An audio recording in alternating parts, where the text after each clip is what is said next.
Rooster kept a lookout at the edge of the clan territories for his friend, as he always did around this time. There was no guarantee she would turn up. Frequently, she was busy or couldn't get away without other warriors asking questions, but she usually showed up at least once or twice a week. Truthfully, he wasn't sure if she'd show up at all today, given what happened during their last meeting. But still, he held out hope. Sure enough, it didn't take long before he saw her appear, fur bristling and glaring at the ground in front of her as she approached. Still, she was here, and Rooster was quick to dart forward. "Stoneheart!" The tabby Molly looked up when Rooster called her name, the fury on her face melting when she saw the Ginger Tom. "Hey, Rooster." She tried to force a little extra cheer into her voice, but it just came out tired. "I don't suppose it'd be alright if I stayed with you for a bit." Rooster, bless his soul, didn't even bat an eye at her request, just nodding quickly. "Of course, my home is your home, or however the saying goes, you know." Stoneheart nodded gratefully and followed him as he led the way. The trek was silent, but Rooster figured it would be best to not press for any information, and Stoneheart didn't seem in the mood for prolonged conversation anyways. It wasn't until they had reached the overgrown stone fields that Rooster called home that she finally spoke up. "You're not gonna ask?" "Do you want me to?"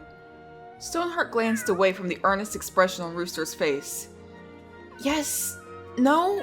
I don't know. It's just a lot." "Well, don't force yourself to talk if you're not up to it." Stoneheart huffed. "No, I mean, I'm not going back to Cliff Clan." Rooster blinked, taking in the information the Molly had just blurted out. "You're not?" "No, I got banished. Sort of. Maybe I didn't. I don't know." She sighed, looking away. Sometimes I hate living in the clan. I couldn't stay anymore." Rooster shifted his paws, trying to find the words to say.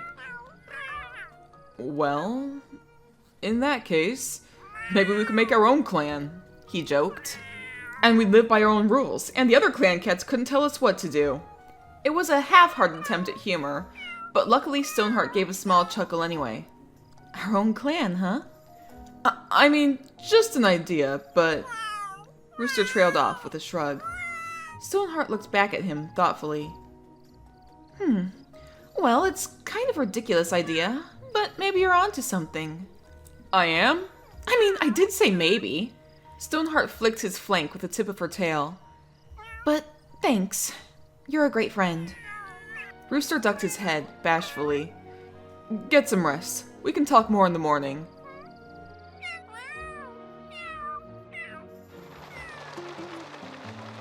StoneClan just keeps coming down, doesn't it? Stoneheart watched the hail fall from the shelter of the camp. Camp 2B? The stony shelter that she and Rooster had been staying in. The sound of it nearly drowned out her voice, but Rooster was close enough he could hear her if he strained his ears a bit. "Yeah. Spirits, I pity anyone who's caught in that, should I start saying StoneClan instead now?" Stoneheart purred in amusement. "I think you can keep saying spirits. It's just an expression." "Right. Spirits, that's a relief to hear." Rooster emphasized this with a playful nudge, getting Stoneheart to snort in amusement. Hello?" An unfamiliar voice sounded from the entrance of the den, causing the duo to look up and see a pair of cats peering in. It took a moment for Stoneheart to recognize them as two of the cats they met earlier that day, telling about the idea of a clan. The large russet tom had his ears flattened against the pelting hail, and the large black and white cat kept glancing back behind them nervously. "Sorry, I know we just met, today and all, but would it be alright if we stayed, at least through the night while the storm's going?" "Of course, we'd be happy to have you, right, Stoneheart?" Stoneheart nodded. "Yes, please, there's plenty of space to get away from the storm." "Well, it's not just us." The black and white cat, Ghost, if Stoneheart remembered right, interjected, taking another glance back. "There's a few others who followed us here. Got room for 3 more? "I think we could fit the whole clan in here if we wanted to," meowed Stoneheart. Rooster nodded in agreement. "Tell them to come in. There's plenty of good spaces here." Ghost nodded, calling behind them into the hail, and hurried into the shelter of the den with the larger tom. Smog? Was that right? As Rooster got the pair situated, Stoneheart greeted a young golden tom as he entered. "Welcome to our camp. I'm Stoneheart." "Nice to meet you. I'm June. Are you really going to be making a new clan?" June looked at her with wide, curious eyes, and Stoneheart stammered out an answer. Well, we're thinking about it. There's some things we'd have to work out, but it's not going to be like the other clans, is it? A lanky black Tom pushed his way in past June, quickly followed by a smaller colorpoint cat who ducked their head apologetically. We have enough trouble with those clans hogging most of the island, chasing away everyone else. This part of the island was supposed to be free of that. Oh, we don't have any intentions of kicking anyone out of their homes. Stoneheart quickly shook her head. I just thought it might be nice to have a community of cats looking out for each other, you know, if times get tough.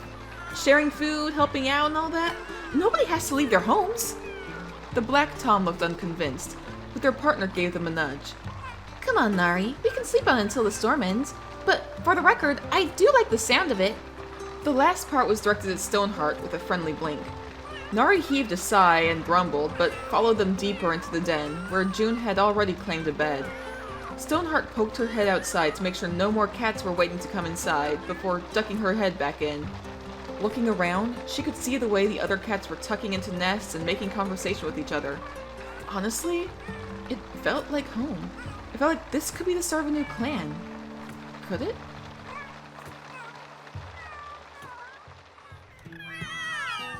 I've spoken to Stoneheart about her intention to make a new clan, Codstar was saying before the crowd of gathered Tide Clan cats. She has a good heart, and she means well, but she's a young cat, and prone to making impulsive decisions. What's more, the creation of a new clan is completely unprecedented. Since ours and Cliff Clan were formed, there's only ever been 2 clans on the island. There's another problem, Sifling pointed out. That piece of land they're living on is technically ours. We might not use it much, but, well, we can't just give it up, right? Brightscale chose that moment to pipe up. All the cats she's bringing in are outsiders too! Can they really be trusted to understand what it means to be a warrior? Hey now, Flintclaw exclaimed indignantly, though his voice went unheeded as all the cats began to speak up. Would StoneClan even approve? Someone wondered aloud. Hey, yeah! Another cat joined in. What does StoneClan have to say about all this? As other voices spoke up, the faces of the crowd began to look expectantly towards Sandwhisker, who froze as she felt the weight of their gazes on her. Whatever she said next had the potential to change the future of the clans, or had the potential to keep June safe, or let her see him more often. Taking a deep breath, she made her decision. Actually, some time ago, I received a prophecy from StoneClan that when the clans are most in need, a third clan will rise. Perhaps this is what they meant? The lie tasted bitter on her tongue, and now that she'd said it, she couldn't help but wonder if StoneClan would punish her for her lie. It didn't even sound half believable. But when she met Codstar's gaze, she was stunned to see him dip his head in a nod. Then, if it's StoneClan's will, it seems that this new clan has some sort of great destiny in store for them. He turned to address the rest of the clan, who were murmuring to each other in confusion, some in doubt, some in awe. Until this new clan has established themselves, Tide Clan will give them our support and our assistance.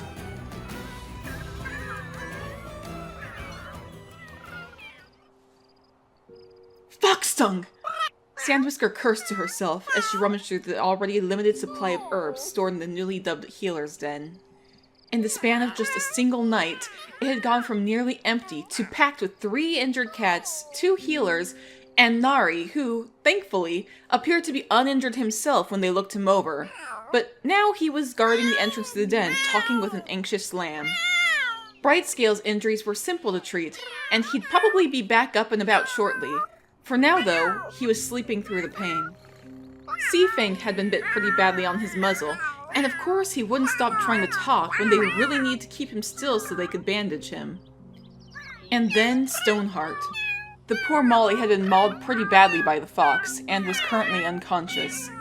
Right now, she was Sandwhisker and June's priority, and by her estimate, they would need a lot more than a few measly maple leaves to help her.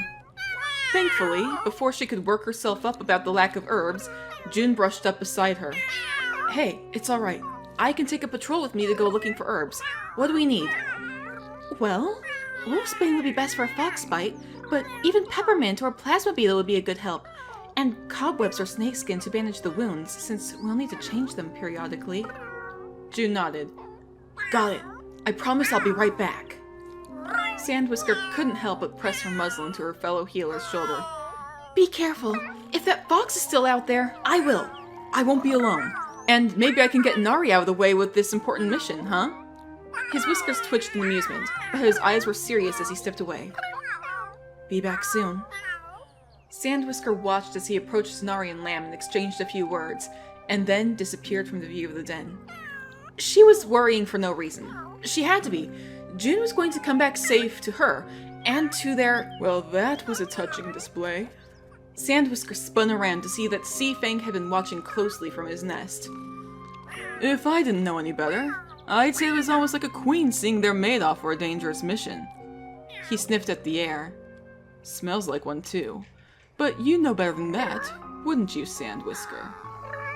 What do you think you're implying? Sandwhisker hissed. Oh, nothing really. Just wondering how long you think your little charade is going to last.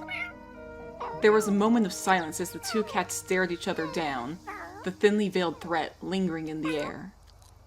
Finally, Sandwhisker spoke again. And what about you? Have you heard from Blacktail recently? I'm sure he'd want to hear all about what happened to his sister. That wiped the smug look from Seafang's face, and his eyes widened. So that's how it is, huh? The injured deputy chuckled darkly as she turned away from him to scrape together what herbs she could find into a bundle. Fine. I'll keep your secret for now. But don't expect me to help you deal with the fallout. I'll keep that in mind, Sandwhisker said tersely as she moved towards where Stoneheart lay, Seafang's eyes on her the entire time. Sandwhisker kept a close eye on her newly born kits as she curled around them, wondering what she was going to do. Seafang had said that he wouldn't help her deal with the fallout, and she didn't expect him to. But hiding these three, while also taking care of the new clan when it was struggling, it felt like it was going to be too much. Everything was going to collapse around her if she didn't figure out a solution fast enough. A rustle in the bushes caught her attention, and she wrapped her tail even more tightly around her kits. Had she been followed? Had the fox returned?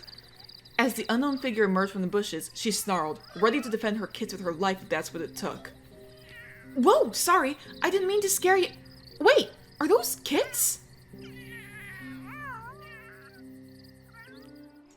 The smell of the cool ocean breeze drifted over the island as June rummaged through his store of herbs, trying to find fresh dressings for Nari's wounds.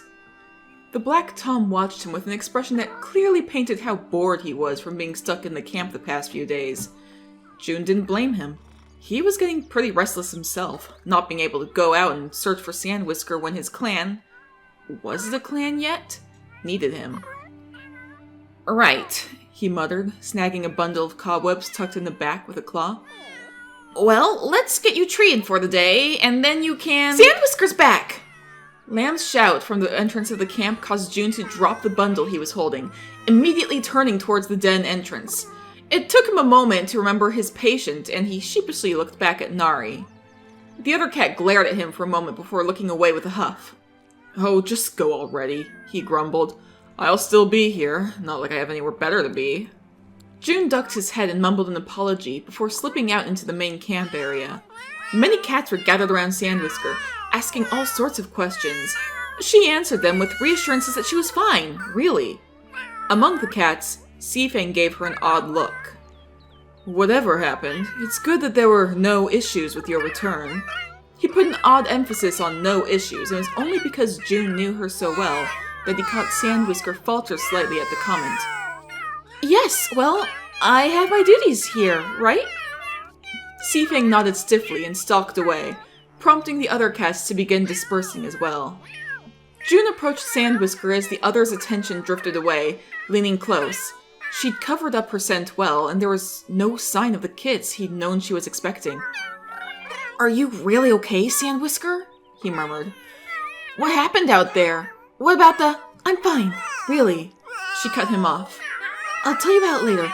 Right now, I just want to get settled back in again.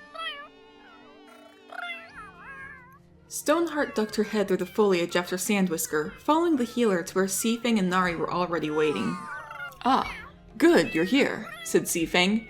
He seemed pleased to see that she had arrived. Nari, on the other hand, was just about as unreadable as ever. What's this about? Stoneheart asked, sitting near the others.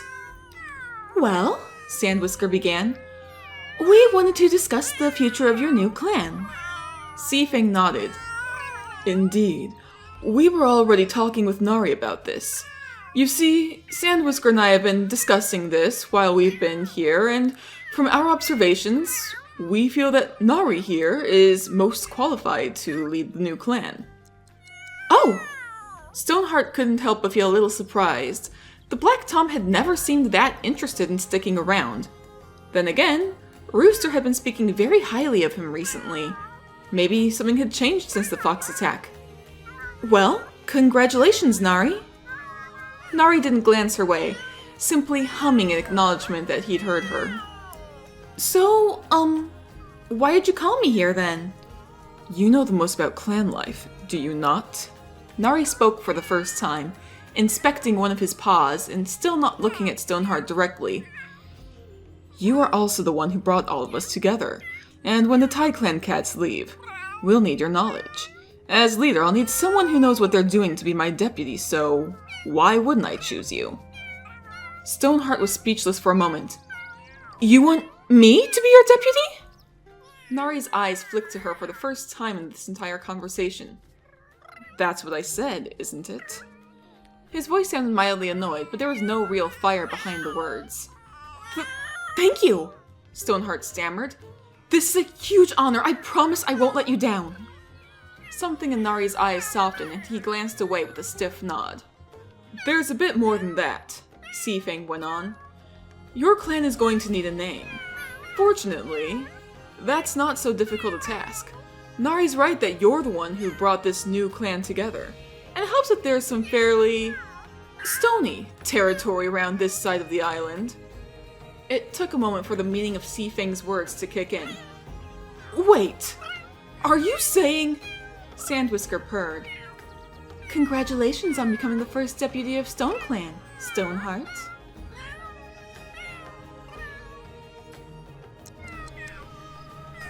"So all I do is touch my nose to the water?"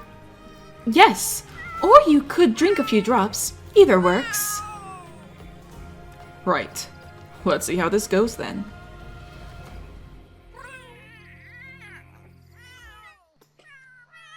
The full moon shone overhead as the cats of StoneClan followed their escorts, Long River and Poisonfang, into the clearing where the gathering was taking place. It had been some time since Stoneheart had last been in the presence of the cats of CliffClan, and she could already hear the whispers and feel the weight of her father's stern gaze from the bough on which he sat. Russet Feather now, pressed against her comfortingly. "Hey, we've got this. They can't say anything now. We have StarClan on our side." Codstar, to his credit, dipped his head cordially to greet the new clan of cats, as Sandwhisker and Flintclaw broke away to sit amongst their own clanmates. "Welcome," he said to Hollowstar. "I hear you received the approval of our ancestors to lead the new clan?" Hollowstar nodded. "Yes, and we must thank you for the escort too. Your clan has done much to assist us in these early days." His voice was somewhat stilted, clearly uncomfortable with the deference he was showing to the older Tom. There was a line between politeness and showing weakness, one he was still trying to learn. The way Ashstar was scrutinizing him did not seem to help matters either. Hollowstar seemed to feel the piercing gaze and looked to Ashstar next. "And you must be Ashstar. I've heard a bit about you from my deputy." He flicked his tail in Stoneheart's direction, and it was almost worth the look of shock and dismay on her father's face to be here facing him again. She'd have to thank Hollowstar later. "Yes," Ashstar finally spoke up for the first time. "And you are?" "Of course, where are my manners?" The Black Tom held his head high as he introduced himself. "I am Hollowstar, leader of StoneClan. I expect we'll be seeing much more of each other from now on." Ashstar's whiskers twitched and barely held in aggravation. "Quite. I suppose we should get on with it then, shall we?"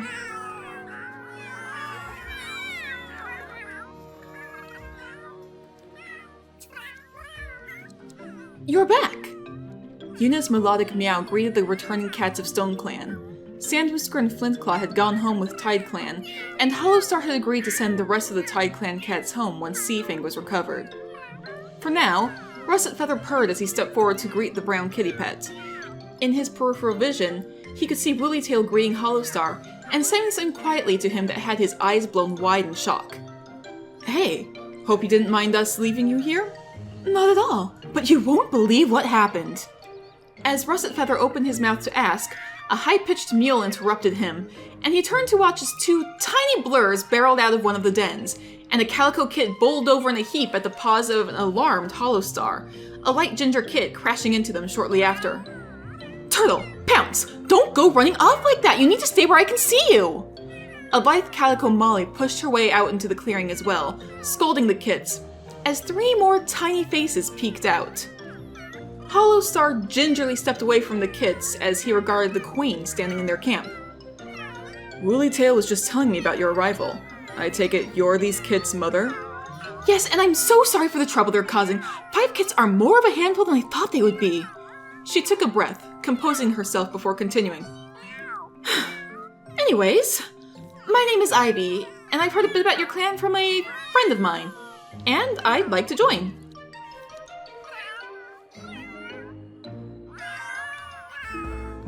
Hollowstar gazed down at the cats scattered below the ancient rock, whispering and chatting amongst themselves with anticipation. To all but Stoneheart, clan meetings were still something new and exciting, and to the visitors that had chosen to stay, they were something they'd never seen before. Still, he needed some quiet to get started. Hollowstar raised his tail for silence and waited until the voices had died down. Mostly, the kits would be kits about it, of course. "I know this is only our second clan meeting," he began, "but for many gathered here, this is just the beginning of a new story that we all get to be a part of. Today, StoneClan grows in its ranks, and in strength, and as such, I wish to welcome our newest members with their new warrior names."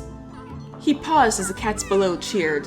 The many kits mused the loudest of all, and then continued, looking to the white and cream Molly off to the side.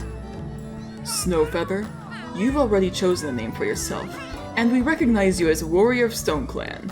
I trust you will serve proudly and loyally." "Snowfeather! Snowfeather!" Stoneheart was the first to call out her name, and the other cats joined in as the new warrior in question preened under the attention. It was an odd custom the clans had, but who was Hollowstar to judge? It did help to ingrain the new name into everyone's memories, and the cats seemed to like it. He did notice, of course, that Nightkit didn't join in, and actually seemed somewhat frustrated by the strange events around him. Hollowstar wondered, not for the first time, if he could find a way to communicate what was happening to his son to help him understand. He'd discuss it with Woollytail later. For now, he had a meeting to finish. One by one, he called the newest cats forward, gesturing towards each of them with his tail or a paw, and gave them each their new names.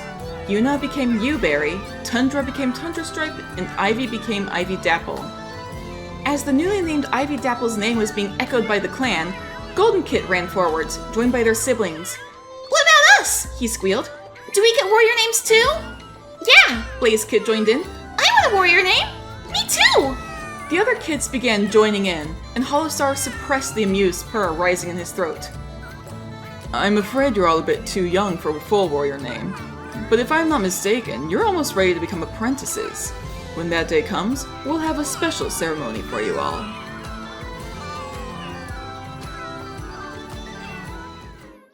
The days were getting colder and shorter as Leafbear began to creep up upon the island. Yet, the cold weather did little to deter the kits of StoneClan from having fun. "Ha! Gotcha!" Ice Kit squealed as she jumped on Pound's kit. "Take that, Cliff Clan! You're not welcome here!" "Hey! Oh no! You got me!" Pound's kit swatted back at Ice Kit, much more softly than the younger kit so as not to hurt her. Unfortunately, that gentleness seemed to bother Ice Kit. "Come on! It's like you're not even trying! You're supposed to become an apprentice soon, right?" "Yeah, I know." Pound's kit sighed. "I just don't want to fight is all." "That's stupid," Ice Kit retorted. "We gotta fight! That's what warriors do, right? Foxes and bad cats try to attack, so we gotta fight them off! That's our job!" "Well, maybe I don't want to be a warrior." Pound's kit meowed back. "Maybe I want to be a healer, like Beetlewing." Ice Kit's nose scrunched up. "A healer? You're so weird. Why would you want to be be around gross smelly herbs all day. Pounce-Kit shrugged. Well, Beetlewing helps make all the cats better, right? So if I can become a healer, I can help everyone too. Seriously? Ugh, that's so lame. Ice-Kit complained. Whatever. You can have your stinky plants. I'm gonna find someone normal to play with. Ever since that strange green two-leg had appeared in the StoneClan camp and stole Bramble Mask away into the sky, the clan had been very uneasy.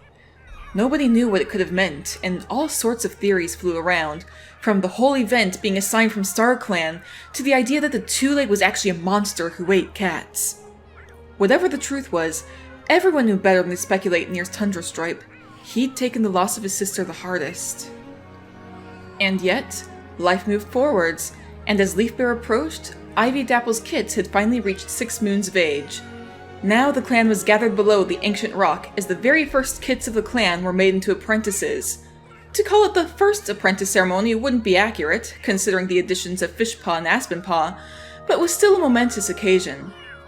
Now the 5 kits stood at the front of the crowd, where they had been called, though to call them kits anymore was a stretch, considering how much they had grown. Hollowstar gazed down at them, all quivering with excitement. Blaze Kit, Turtle Kit, Morning Kit, Golden Kit, you all have reached 6 moons of age, and it is time that you were made into apprentices.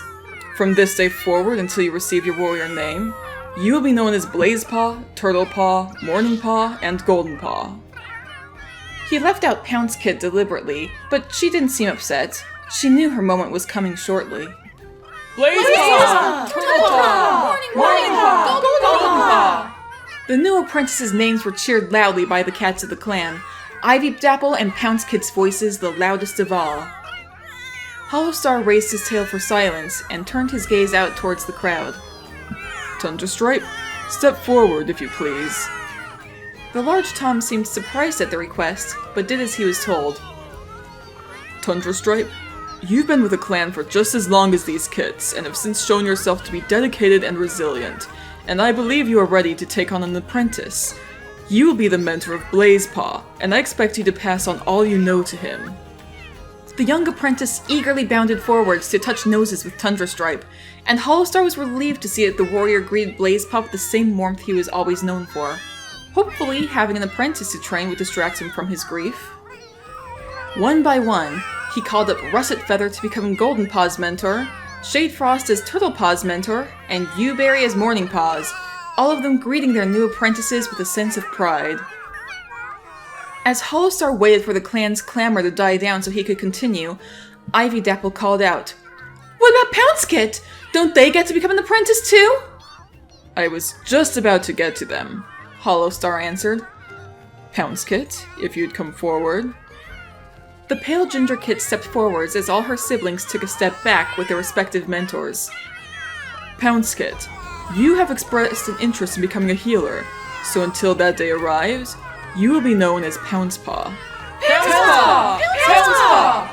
As the clan cheered, Hollowstar turned to look at Beetlewing and paused as he saw the Golden Tom's stunned face. He supposed it made sense, considering how looking at Pouncepaw was like looking at the spitting image of Sandwhisker, and Beetlewing had been close with the other healer during her time here. Still, he knew better than to pry into that business, given what Stoneheart had explained of how those sorts of relationships were viewed by the other clans. Beetlewing, I trust that you will teach Pouncepaw all there is to know about our warrior ancestors and your knowledge of herbs. Of course, Beetlewing answered. I'll take Pouncepaw to the Moon Pond for her ceremony at the Half Moon. With that, he stepped forward to touch noses with his new apprentice. As the cheers died down and the apprentices all dispersed with their mentors, Hollowstar's eyes lingered on Pouncepaw a moment longer. She was going to meet the other clans, that much was inevitable. But when she did, well, he hoped they'd be safe from the inevitable fallout. For now, he'd just keep his mouth shut. The story that Bramble Mask had to tell the cats of StoneClan was a strange one, but she spoke with conviction as she told her tale. Her initial memories after being captured by the strange green two-leg were hazy and almost non-existent. The clearest memory she had from after was of waking up in the strangest place she had ever seen, Trees with violet and golden leaves, towering blue mushrooms, massive blue ferns, and odd swaying plants that twisted almost unnaturally. Beyond the clear two-leg walls that surrounded the space on one side, she could see a sea with spires of red stone sticking out of the water. And on the other side of the enclosure was a view into the strangest two-leg nest she had ever seen, where more of those strange green two-legs with void black eyes moved about. She shuddered as she noticed their eyes on her and ducked deeper into the unfamiliar foliage to escape their view. It was there that she saw the other cats. Or, no, not cats, she would later learn. And as it was, she couldn't say she'd ever seen cats like these before. What cat had purple or blue or green fur and patterns? Zorani had been the first to approach her, and despite its strangeness, Bramblemask found herself enjoying its company. To Zorani, Bramblemask was equally a strange sight, as it had only known the company of other Simazat like itself until now. That was what these strange cats were called, was Simazat. As Zorani explained, the reason the two legs had brought her here was to study her. Just how similar were cats and Simazat, really? Once their study was finished, they'd return her home. They promised. Days went by. Bramblemask found herself enjoying Zorani's company the most, along with Irzuk, who seemed to have appointed himself as Zorani's guard. Bramblemask became accustomed to the routine in the enclosure. The two legs rarely came outside with them, except to replace the odd food they left out. She didn't have to rely on the two legs to feed her, as small creatures would sneak into the space that she and the Simazat could hunt. But she actually found that the food the two legs provided was closer to what she was familiar with in taste than the creatures on this planet. But despite the routine she was developing, a sense of homesickness fell over Bramblemask, and the excitement of finding herself someplace new soon gave way to long sighs and a feeling of exhaustion even when she hadn't done much during the day. Zorani could tell that she wasn't doing well. She'd promised her strange new friend that she'd go home soon, and here she was, stuck somewhere unfamiliar and away from her family. Well, it'd make sure that Bramblemask got home, one way or another.